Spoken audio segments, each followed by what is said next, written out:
sebuah organisasi amal terbesar di Inggris yang berfokus pada penelitian dan penyelesaian penyakit jantung. Halo teman-teman, selamat siang. Perkenalkan saya Melissa Natalia Wangso dan NIM C2012510008 dari Fakultas Ekonomi dan Bisnis, program studi S1 Manajemen Universitas Tadulako.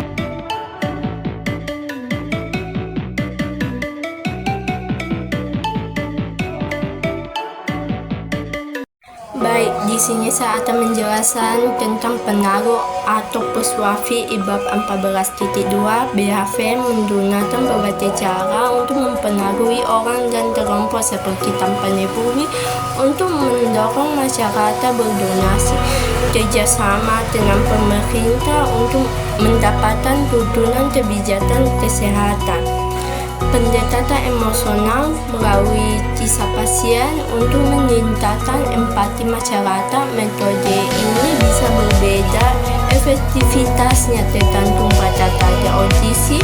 Misalnya, pendekatan emosional efektif untuk umum untuk publik. Pendekatan rasional bisa dibilang sebagai data dan hasil penelitian lebih efektif untuk pemerintah atau lembaga ilmiah.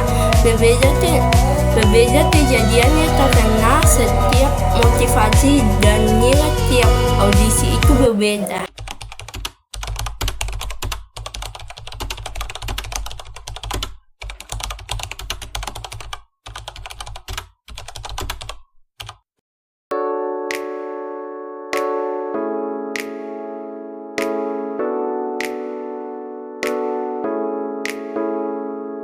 Dua contoh BHV mempengaruhi pihak lain ada di bab 14.5 dan 14.6.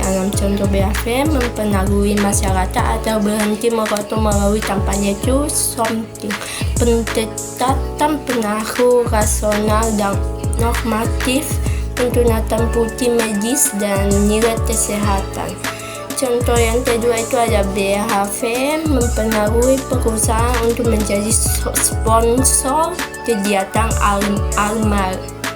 Pendekatan pengaruh perputaran atau bisa disebut dengan perusahaan mendapatkan citra positif dan publikasi.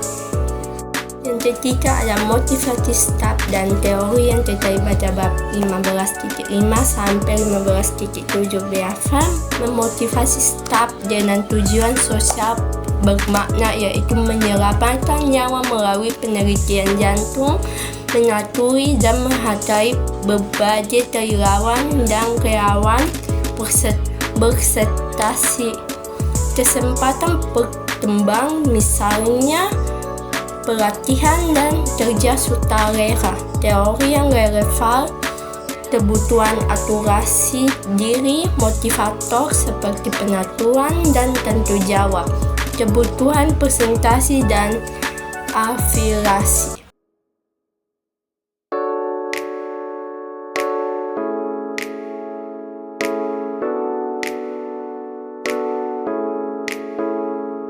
Yang keempat, kita kelompok komunikasi utama dan saluran yang berada di bab 16.4 sampai 16.5. Yang pertama itu ada masyarakat umum atau donor yang biasa disebutnya menggunakan media sosial, iklan, email, dan kampanye publik. Yang kedua ada pemerintah dan lembaga riset yang biasa disebutnya menggunakan laporan tahunan, proposal, penelitian, dan rapat resmi. Yang ketiga ada relawan dan staf internal melalui internet, rapat internal, dan website organisasi. Yang kelima itu ada efektivitas media sosial yang berada di bab 16.4. Media sosial sangat efektif untuk menjangkau masyarakat luas, terutama generasi muda.